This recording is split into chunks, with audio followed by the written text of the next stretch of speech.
Is it round or flat? Don't ask a brat. Results from a new study reveal a third of young American millennials aren't sure that the Earth is round. A national poll found that 18 to 24-year-olds are the largest group in the country who believe the Earth could be flat. It seems the older you get, the more you believe the Earth is round. Here's what 18 to 24-year-olds said when asked, do you believe the world is round or flat? 66% have always believed the Earth is round, yippee. 9% always thought the world was round, but more recently became skeptical. 5% always thought the world was flat, but more recently had doubts. Good for them. 4% always believe the world is flat. And apparently young millennials are behind the push. It comes as this man tried to launch himself into space on a homemade rocket to prove the theory. He just tested that rocket not long ago. I remember the day we brought this to you. Yeah, well, when people tell the youth to fight the power, they don't mean Copernicus, right? I mean, there's some things that we can look at here and all understand that we're on the same page. But I would say that people should have a better understanding of why it is they believe what they believe. Because, for example, okay, we could all agree the Earth is round, but you ask people about climate change, and they'll just say, because the answer really is because all the smart people say so. And that should never be your baseline of why you think something is or is not true. I did not think I'd get applause for that, by the way. That was nice. So Buck just said the Earth is flat. That is freaking me out. All right, Kat. Encouraging skepticism about what you've been taught. For the serious students here at the conference, and this has got to a point now where it's becoming real. It all comes down to proof. When it comes to science, there's things you can test right now, right? Fire burns, water's wet, drop something, falls to the ground, that appears to be gravity. Those are things you can test, right? But the curving horizon, the sloping sea level, the spin of the Earth, unless you can see these phenomena with your own eyes, they may not be true. A lot of people are going, this is crazy, right?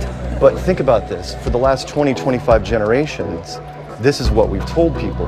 Unlike what we've been told in school, some flat earthers imagine the Earth looks like a snow globe, round but not sphere. The North Pole is at the center of most flat Earth maps, with the ice of Antarctica holding everything in. So are you certain this is what the Earth looks like? Pretty sure. Almost. I mean, there are some details to be worked out, sure. Those iconic blue marble images seen from space, flat earthers denounce them as fakes. Because it seems like this conspiracy that the Earth is flat is picking up steam, and I don't even know who that would benefit. The globe makers, I guess, the globe barons. But it just seems crazy to me because how many people you would have to keep that conspiracy going? Because you fly to China, you didn't get to an edge. Yeah, you didn't. You didn't get to the edge, and you sent astronauts then they did pictures, and they showed a globe. So this is a big conspiracy, Tyrus. Some flat earthers actually believe astronauts are just actors, part of a huge conspiracy going back to those very first steps on the moon. It's one small step for man, one giant leap for mankind. You don't believe that they've gone to space? No, not at all. The rockets go up, sure. There's nobody in them. This is what happens when you answer text questions with selfies. That's exactly what this is. They didn't read this. Is the Earth? Yes. Like, this is the problem with, they just say things. They're like dogs chasing tires. They just do whatever. I'm not taking a test. You said you're crushing it. I am. You're the unicorn of the group. Congratulations. You, I knew it. The rest are sheep. Wait, am I stuck in that group? You might be. Damn it. Yes, I think you might. Well, there's two unicorns in every thing. Unicorn. All right. The Earth is round. Enough bashing unicorns. I think life would be easier if the world was flat, and here's why. Think about how much easier it would be to throw stuff away. Push it over the side. Yeah. Flat Earth was accepted as certainty until science and sailboats said otherwise. One of the rules of power is you never admit that there's someone bigger than yourself. But it wasn't until 2015 when this guy, Mark Sargent, posted his Flat Earth clues. Part of a series of clues that can help you get your head around both the design of the flat Earth system we live in. Think of the mystery of the Earth's underside. That'll be like the cool place to go. Hey, where are you going? Me and the wife, we're going to the Earth's underside, because if it's flat, there's got to be something underneath, right? New Jersey. New Jersey? That's right. They're clapping their own state's demise. This is going to be fun. It's why many of them do their own experiments.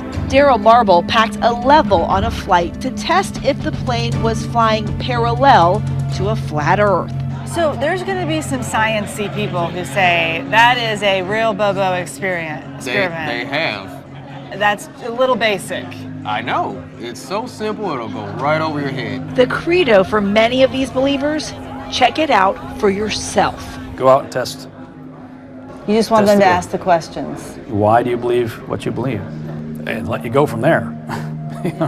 Because I could tell you something, and then you just look at me and say I'm crazy. A lot of people watching this are going to be like, that man is crazy. I'm sure they probably do.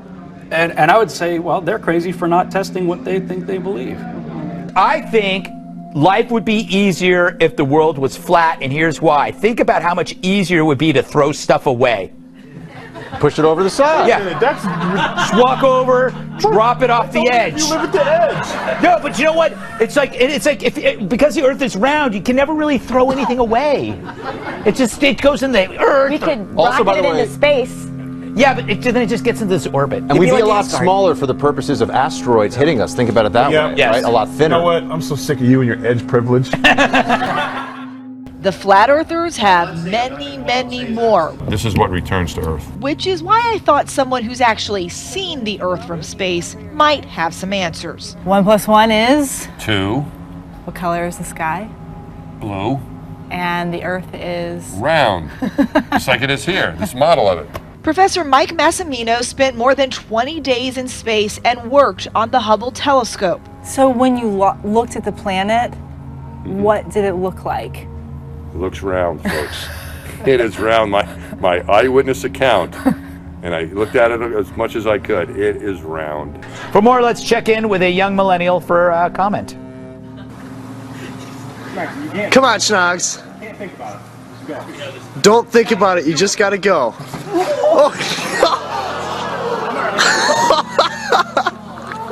Well, that Earth was flat. All right. I compiled a bunch of facts that prove the Earth is round because I had to. Because I couldn't remember how you prove it. But in a world of disagreements large and small, for something as clear as this horizon, the interpretation could be infinite. Now, flat earth faith, though, and this kind of faith is a literist kind of faith. In other words, what I mean by that, even though there's no proof for the position, it believes it just the same, but it's worse than that, flat earth faith, in that it believes things literally. It believes that you can only read the Bible literally, okay? And by that, what I mean is the scriptures must be read literally or you don't have faith. And because of that, they've decided that the scientists are all lying about all their information. All science are lying. They're just a bunch of liars. They're not honest people. The earth literally sits on pillars. It literally has 4 corners. It literally has a sky dome that if you go up high enough, you'd run into it. It literally is a circle. It literally never moves. I couldn't put all the verses, okay, that they quote on that. I had to stop. In fact, a lot of this, but I did hear an interesting statement by somebody. They said the Flat Earth Society has members all over the globe. I liked that statement. I thought that was pretty good. Someone else said most flat earthers would be cured if they traveled more. If they traveled to the equator and traveled east in a straight line and they stopped when they got back where they started, maybe they wouldn't be flat earthers anymore. But I don't want to make fun. I just think it's interesting because it's the problem, and this is what I want to deal with, is this concept of literalism.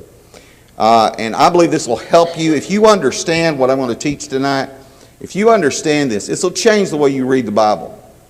It'll change the way you study the Bible.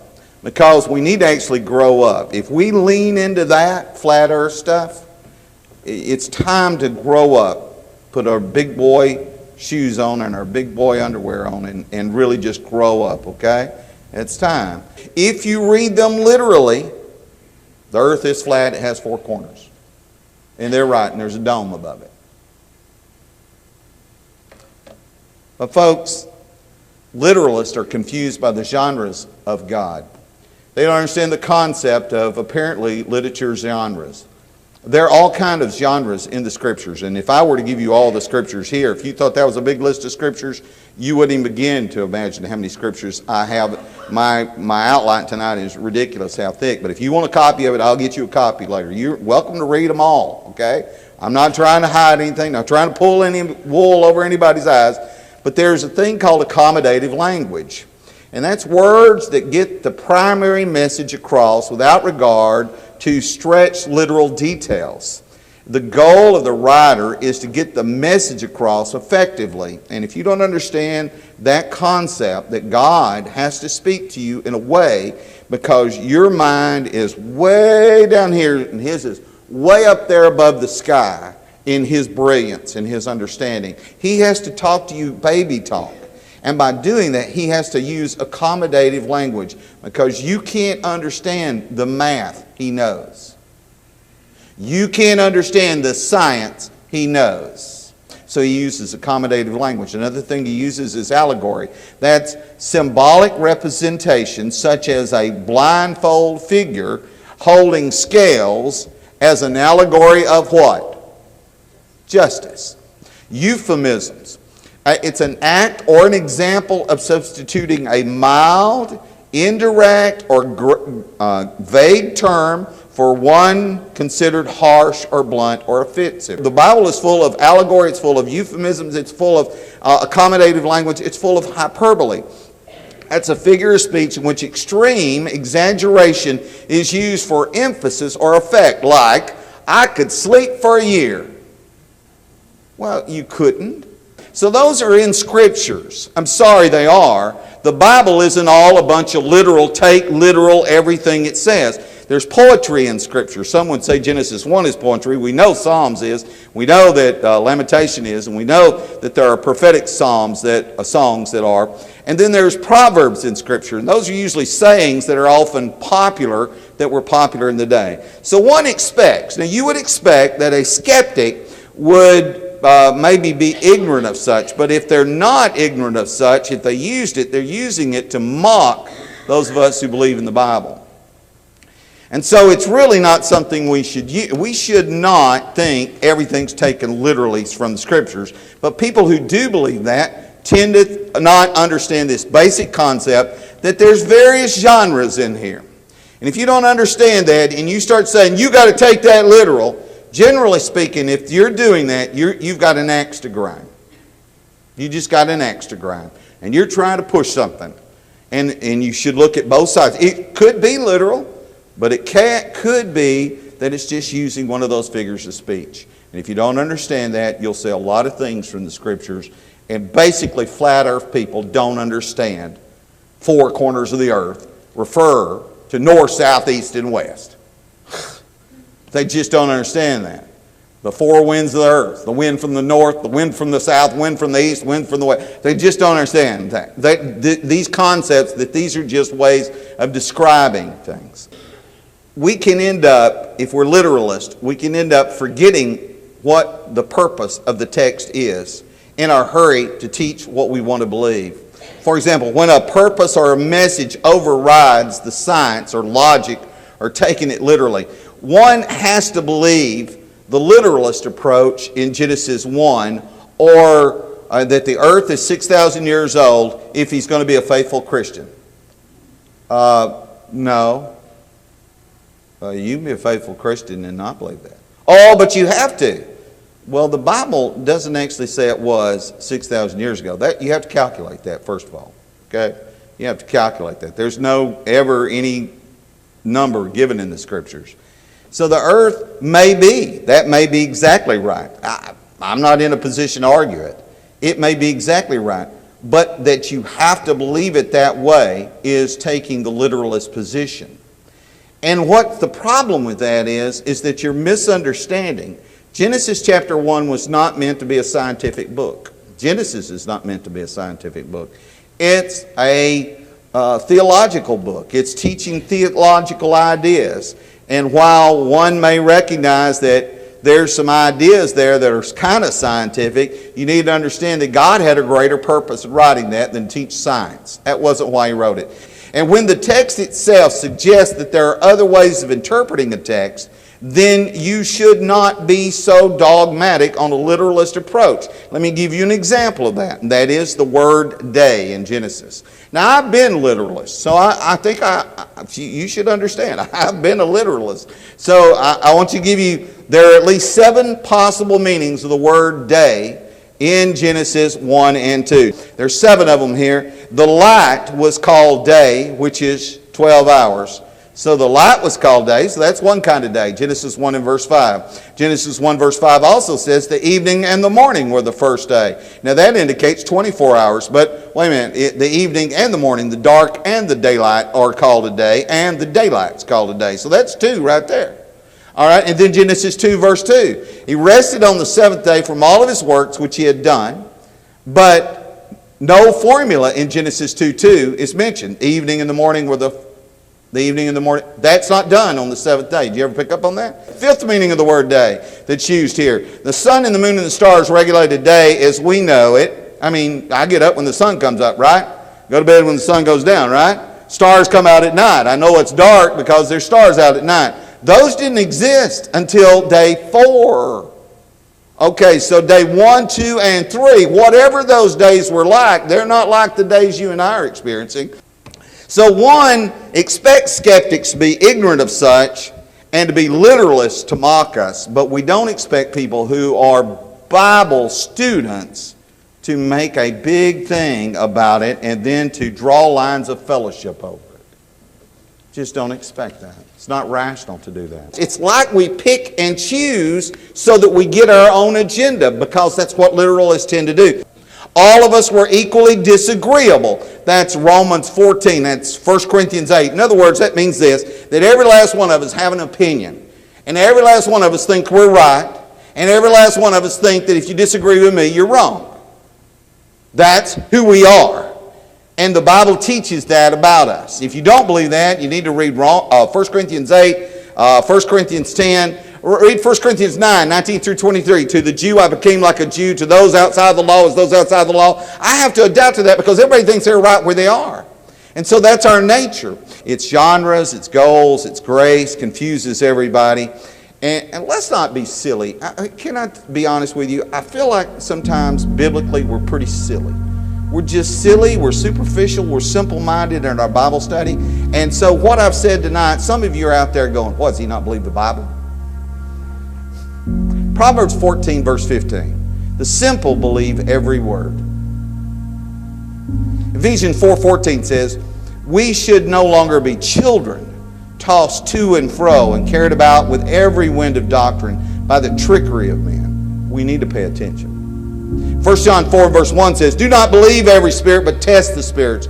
You shouldn't just believe it just because a preacher in the Church of Christ, and that includes me right now, tonight. That's great. I want you to check everything else. I'll be glad to give you all my notes. I really would. I'd love for you to look into this deeper. I really would like you to do it. Acts 17 verse 11. They search the Scriptures daily whether these things are so. It is important to know if these things are so. We don't want to be childish and go back to the cold water. So let's read the Bible like an adult. Amen? And let's not just say the earth's flat. I don't want to hear anything else. I don't want to hear nobody tell me any different. I want to hear, and when it gets to science or anything, I don't want to hear any different. I just want to hear the way it is, the way I want to believe it is. You can't do that. You have to be honest with it.